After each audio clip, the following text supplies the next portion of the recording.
by keeping good records, it gives you an early warning system. And even sometimes we're all going to get into a really busy period and farmers are going to be very busy. But if they can keep some sort of records, when things quieten off, then even they can go back and have a good look over them, maybe talk to their Teagasc advisor or vet about what happened this year. And sometimes it can give, a signpost to what they maybe need to improve on next year. Hello, I'm Kieran Lynch and welcome to OviCast, the Teagasc Sheep podcast. Each episode will bring you its insights, advice and technical updates for the sheep industry.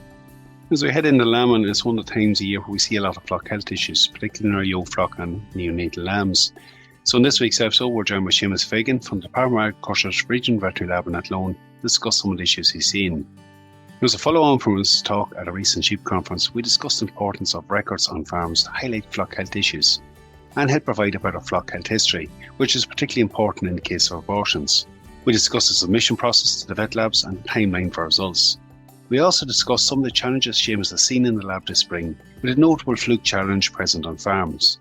We finish up the episode discussing some of the findings from the ongoing TINYO survey. We hear first from Seamus. Look, we're in abortion season at the minute, so they're really starting to come in at the minute, and it's good to see people submitting. It was very important to find out why you're having abortions is very important, Kieran. Seamus, there's something you spoke about at the recent sheep conference where you're on a panel with a number of farmers discussing flock health issues. And one thing struck me at the beginning of your talk, and you highlighted it, the need to keep records on farms. Like when we're looking at a problem, probably the first stumbling block, Seamus, is actually recognising that there is a problem and it's not just par for the course. That recognition process, keeping your records and actually identifying that there's an issue here. Sometimes when it gets to a very bad phase, it's obvious, but sometimes it can be kind of trickling away under the radar for a number of years. Yeah, Kieran, to me, good records are really important because, as a couple of the cases that we talked about at the sheep conference, there was maybe hints from the records from the previous year. And in fairness, the people that spoke had very good records. And when you looked back from the previous years, especially in the abortions, that it was a little bit higher than he would have liked. And so by keeping good records, it gives you an early warning system. And even sometimes it's we're all going to get into a really busy period and farmers are going to be very busy. But if they can keep some sort of records, when things quieten off, then even they can go back and have a good look over them, maybe talk to their Teagasc advisor or vet about what happened this year. And sometimes it can give, a signpost to what they maybe need to improve on next year. I suppose one of the easiest records we'll have available to us on farms is our scanning records. The vast majority of flocks scanning out there. Like when you mention abortions, there can be an acceptance maybe of a level of abortion, but in reality, Seamus, like when it crosses that and above 2%, there's a bit of a problem there. Like that's the time to start investigating.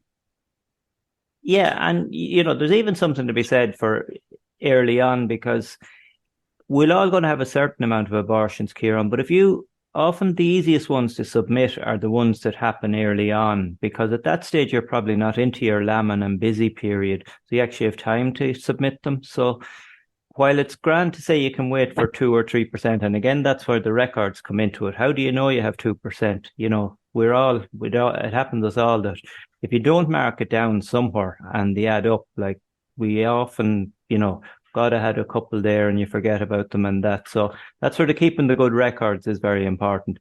But we'd also try and encourage, submission as early as possible. Yes, a lot of times, hopefully, it's just the small percentage of abortions that's non-infectious that people are going to have. But it can be great if you get really an early warning that something like toxo or EE is actually starting. Look, I'll be devil's advocate here. One of the common lines will get thrown up. I'm sure, look, you're more than well aware of this as well, is it takes time to go to the vet lab, and it can often be time at a really busy period of the year. And as you indicated, always best go before peak season kicks off. But a lot of these problems, Seamus, unless we identify them and put a plan in place, and in some cases, like if it was ends up for the first time, you can do something about it, we're going to spend that time dealing with those animals otherwise. So it is an extremely useful thing to do early on in the season. Yeah, I agree totally, Kieran. And just on the abortion thing, the placenta, the afterbirth is really important to us. I think I've said this before, but if obviously we want people to bring both the lamb and the afterbirth, But the afterbirth is probably even more important than the lamb. So if can at all, bring the afterbirth. It probably just leads us in nicely, James, like the submission process. Maybe just for anyone who isn't familiar or hasn't gone to the vet lab before, let's say in the case of an abortion, just take us through the submission process and what all you require. So you need to contact your local vet, your local PVP, and he'll ring and book it in for you. And then what normally happens is they'll submit, the vet will give your mobile number to the people here in the lab, and they'll ring you up then and get all the details. And basically you come as soon as you can then with the sample, whether it's the placenta, the lamb, or whatever you're trying to submit. But that's the basic thing. Look, there's always someone here at the end of the phone will talk you through the whole thing and make it as simple as possible for you. As you indicate there, like the placenta, the fetus itself, the more info, the fresher you get it and the more you get submitted to you, including the information and background to it, the better it helps you to get a correct diagnosis. Yeah, from our point of view, the two things we'd always say to people that, at the end of the day, what we want to do is give you as much information as possible. So we'd say the better the history and the fresher the carcass. Them two things are the two things that you have control of, the farmer has control of, that will most likely result in the best information going back to the farmer. Like James, in terms of feedback, things have come on a lot in recent years, with advent of PCR technology for some of the bacteria that cause abortions. It has spread up the process of getting a report back. Just maybe for those considering like the rough timeline on that feedback. The rough timeline, what we'd hope to do most days is by that evening have some sort of a preliminary report out to the vet. In abortion cases, that may not be that day, it may be the following day. But if it's an obvious, especially if we've got the placenta, then we can often make, even without any tests, make a reasonable stab of whether the main two, toxo or enzo, are involved. But PCR testing has meant that the turnaround for a definitive result for either of them is a lot quicker than it used to be. And we'd run those tests, not every day, but probably once and twice a week during the busy time of the year, which we're in now. So a lot of times you will definitely have a result within 3 or 4 days. If you're unlucky enough and it's only been run once a week and you come on a Tuesday and we've just ran the test on the Tuesday, then you may be up to a week waiting. Okay, but like that's come on in leaps and bounds about years ago. Yeah, the other thing that, we can be a sticking point, we think at times, is we send out the reports to the vets, but like everyone, the vets can be very busy at that time. So I'd always say if you're not getting the report within 3 or 4 days, don't be afraid to pick up the phone to your vet and just ask, in the office, have the results come back, have anything come back on your samples. No, I think it's a good point because it's peak season for the vets too. So there is a need there for a bit of follow-up when you do submit samples. Look, we touched on abortions. It's been a difficult year. It's been a wet back end. We've seen a lot of yo's struggling with condition. Are there any other common things showing up this spring, maybe higher levels than you've seen previously? Well, we've definitely seen a lot of liver fluke at the minute, Kieran. We've been seeing it, I suppose, for the last 2 months, but it's definitely playing a big role. And as sheep come near lambing now, if there's an underlying fluke, it'll lead to lots of other potential issues where, because the liver is not able to, when she comes under all the pressure and the liver is not up to the job. So some fluke is definitely one that people need to be very aware of this year and, figure out whether it's an issue and whether they need to dose or not.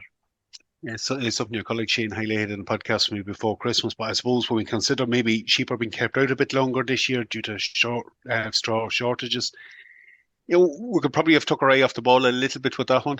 But certainly, as you highlighted there, like as we come into lambing and pressure comes on that animal, it's going to have an effect. We've had 6, 7 months of poor, wet weather that, I think a lot of animals are probably not in the condition we'd like them to be in this year.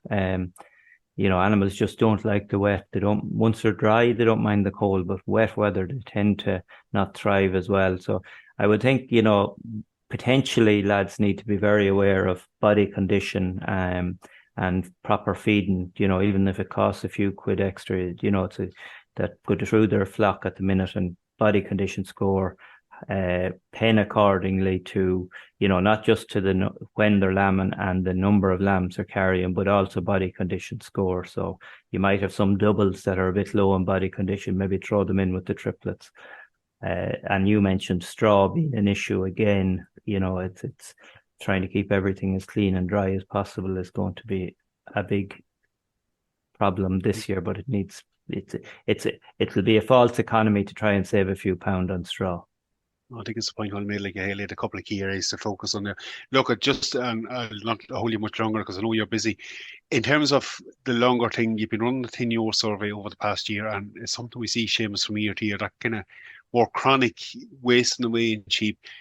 Like you highlighted some of the results, I think, from that already. Like from some very basic things with just teeth issues right the way through, but that project is still running. So perhaps even after lambing, it's something to maybe consider for a batch of those ewes that are pining away.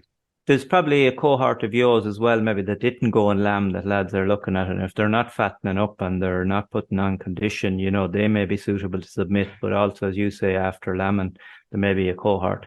And back teeth is something that I think is an underdiagnosed problem in sheep, and in the tenure survey so far, it has cropped up plenty of times. So it's just something lads need to be aware of if they're not finding, any of the lameness, mastitis, the usual things. It's always worth trying to check out the back teeth. Sometimes it can be the basics. It's not always the iceberg diseases, and the new and exotic can be the very basic things that can cause issues. Yeah, like the iceberg disease as well. They need to be, as you say, Kieran, you have to rule out, nutrition, parasites, lameness, teeth, they're all the basics. They have to be ruled out first. There's no point in going looking for iceberg diseases until you make sure you have all the basics covered. Certainly should. Listen, really appreciate you coming on today. I think it's timely and certainly very useful at the moment. So thanks very much for your time. Thanks, Kieran. We'll leave it there for this week's episode. As Jim's highlighted at the very start, where you encounter issues on farms, it's important you actually get a correct diagnosis, getting your vet involved early, submitting samples to vet lab where you get cases of abortion or sudden deaths on farms is essential to improving your overall flock health, and it's the first step in that process. So I encourage anyone this spring, if you have difficulties, certainly get expertise involved and get on the case quickly. That's it for me for this episode. For updates Summer Sheep programme, keep an eye on our Twitter page at Teagasc Sheep. I'm Kieran Lynch. Thanks for joining us. Don't forget to subscribe and follow us for more episodes.